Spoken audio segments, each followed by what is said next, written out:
Welcome back! I've totally neglected this channel for 6 months, which is really embarrassing for me. So to make my comeback, I'm doing an in-depth bookshelf tour, something that I've always wanted to do because I would sit and literally binge watch videos like this, and I'm like, I have a bookshelf good enough for that, so I'm very excited. Welcome to my sports shelf. There's a lot of hockey on here, a lot of football, Boys of Tolman, the Windy City, which I haven't finished, but I'm in the middle of the DC Stars. That's incredible. And I have like F1 books back here too.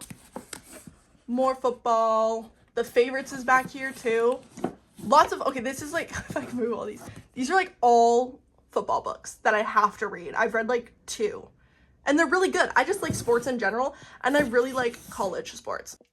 I also keep a candle up here, which is never lit. I have this Glass for the Serpents and the Wings of Night by Carissa Broadbent. I haven't read those books, and I have an entire mason jar filled with bookmarks. This is just one of the many mason jars that somehow fill my shelf. One shelf down, we have my beautiful collection of Anna Huang books. I am obsessed with everything that she writes, and I cannot wait for King of Gluttony to come out because it is an orange cover, which means King of Lust might be pink. First, we have her traditionally published If Love series.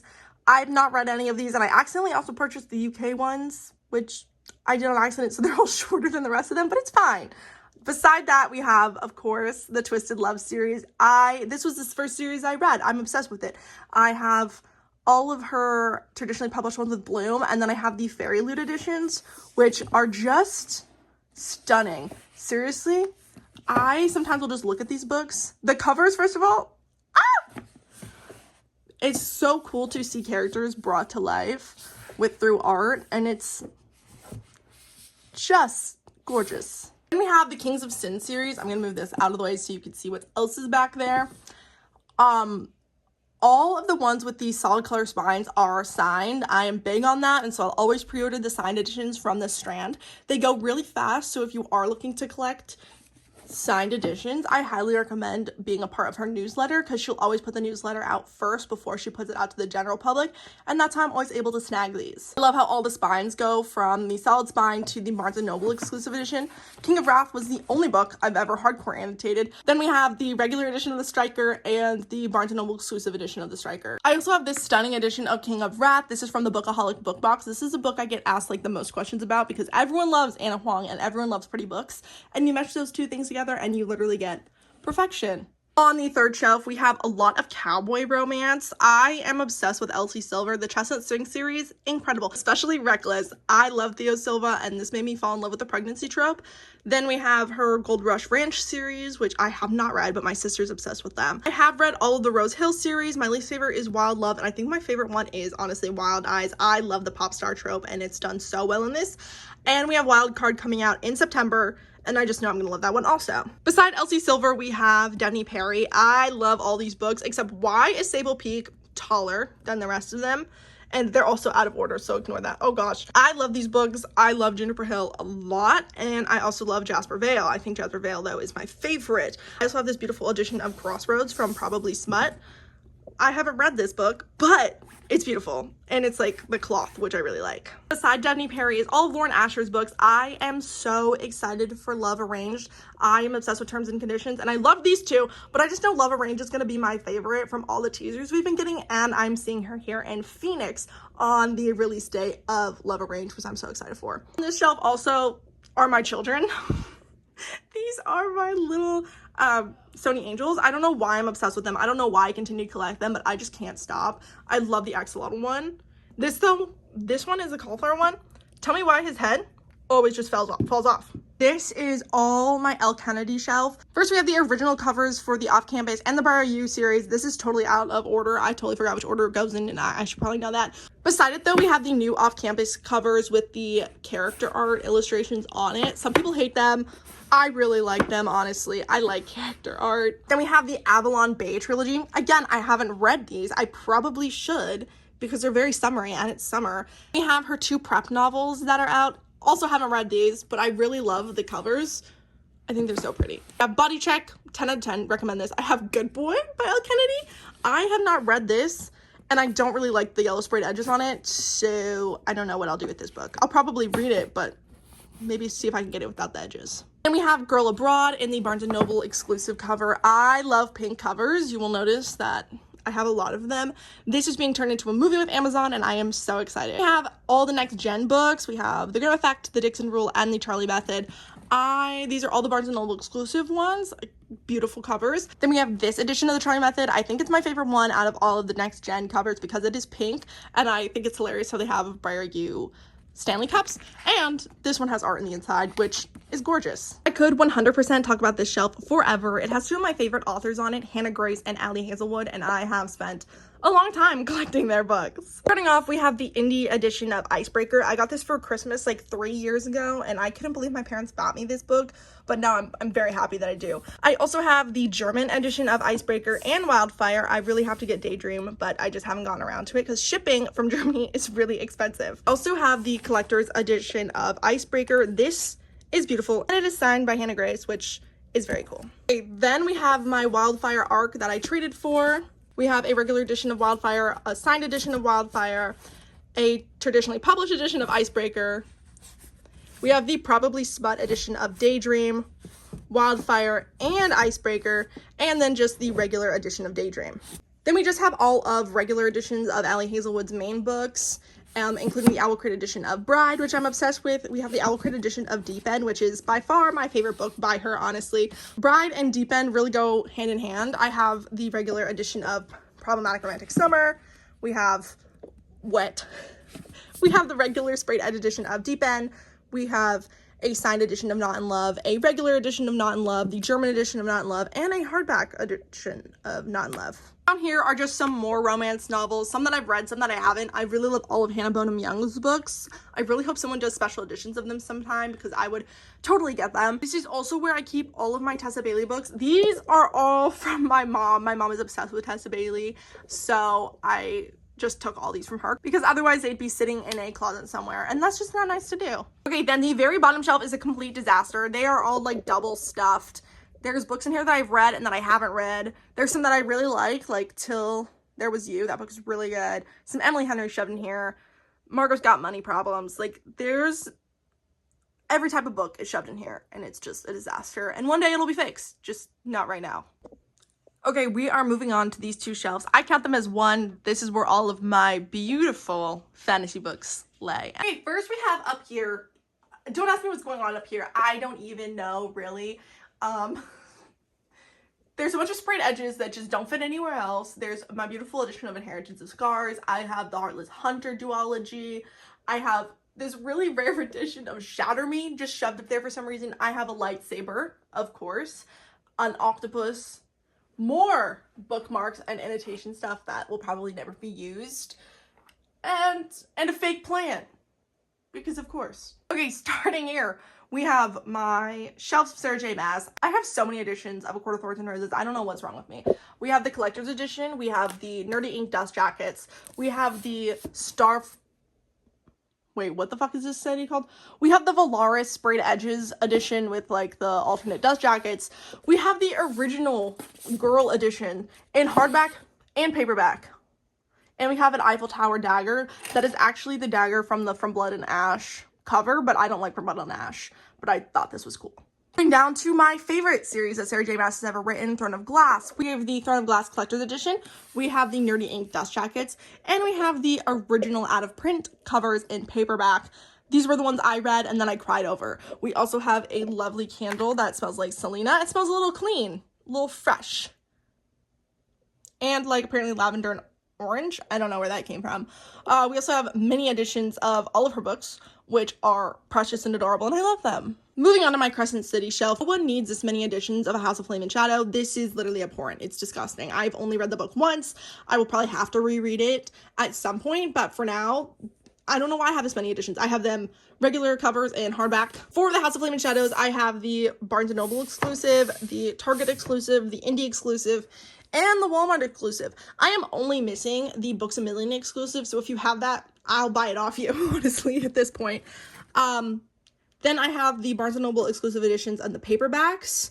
I have to get A House of Flame and Shadow still, and A House of Flame and Shadow in the regular paperbacks. I love rereading in paperbacks. I think they're a lot more better than hardbacks. This is also a beautiful photo of Aelin. It should probably be It was Bryce moments ago, but my sister came in my room and changed it because we have like the calendar from Fairy Loot, but we just like to display the cool girls. Then we have some YA fantasy. We have Once Upon a Broken Heart in just the regular covers. We have Barnes & Noble exclusive for A Curse of True Love and a Barnes & Noble exclusive of The Ballad of Never After, and that one is signed. We have the holiday edition of Caraval, and we have the Barnes & Noble exclusive edition of Spectacular. We have the regular covers of Caraval, and so random, we have the Indonesian covers of the Once Upon a Broken Heart trilogy.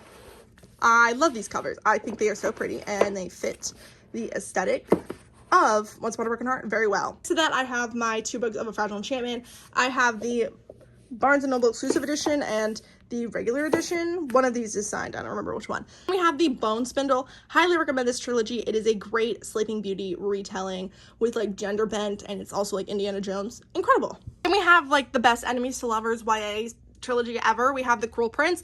This is the collector's edition. This is just the regular edition.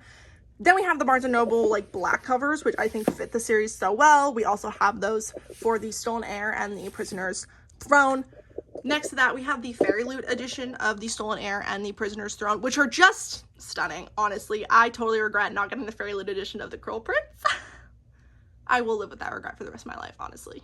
We have the UK edition of Divine Rivals and Ruthless Vows. I love these ones.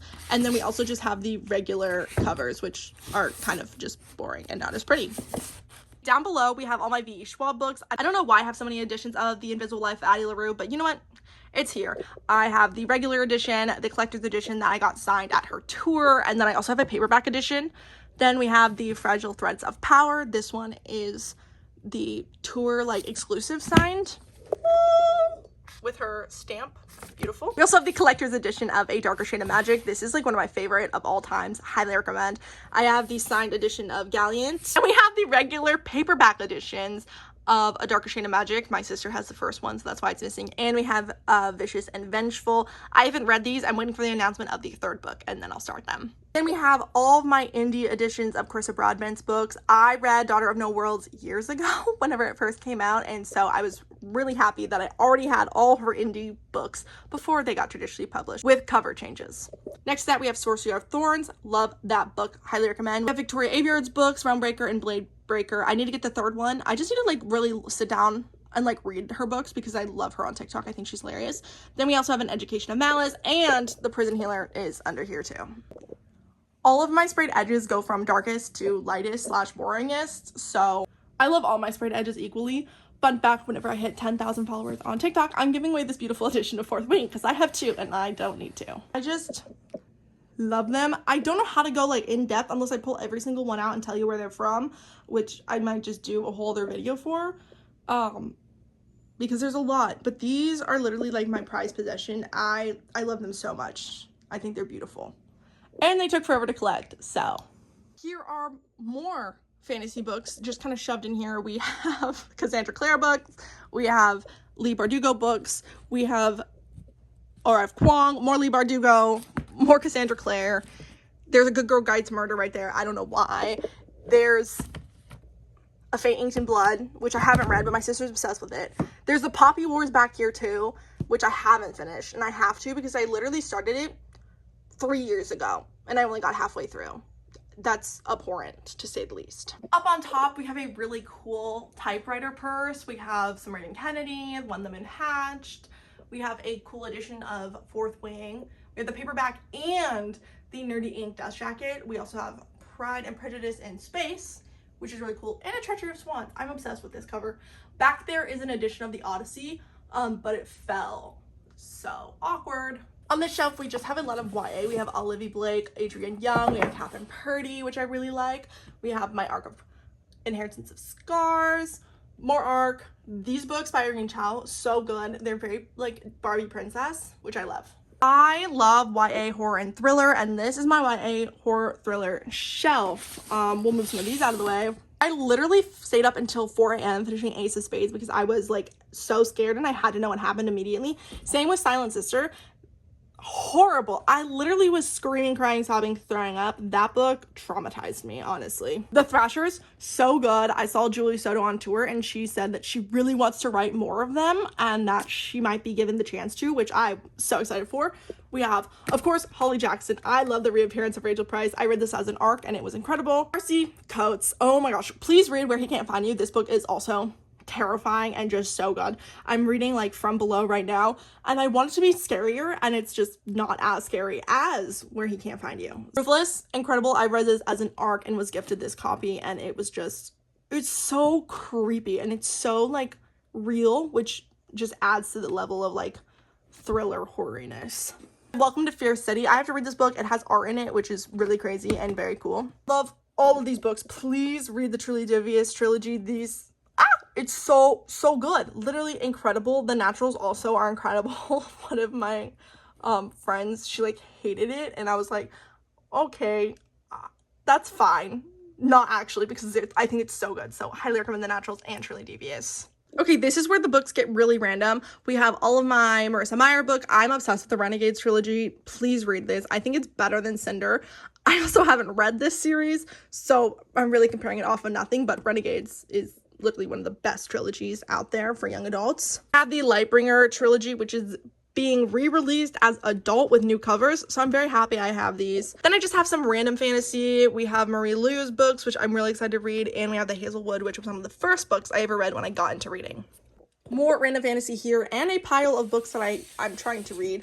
We have Lord of the Wild, Silver the Bone, Wings of Starlight, which I really like, Temptress of Tea, and there's The Ranger's Apprentice, which I'm trying to finish reading right now because the books are so short and really good. This is my stack of books that I'm trying to finish. We have Long Live Evil. Then I want to start reading This Woven Kingdom, and I have to finish Bloodmark so I can read Oathbound. You're like, oh, what could possibly be behind here?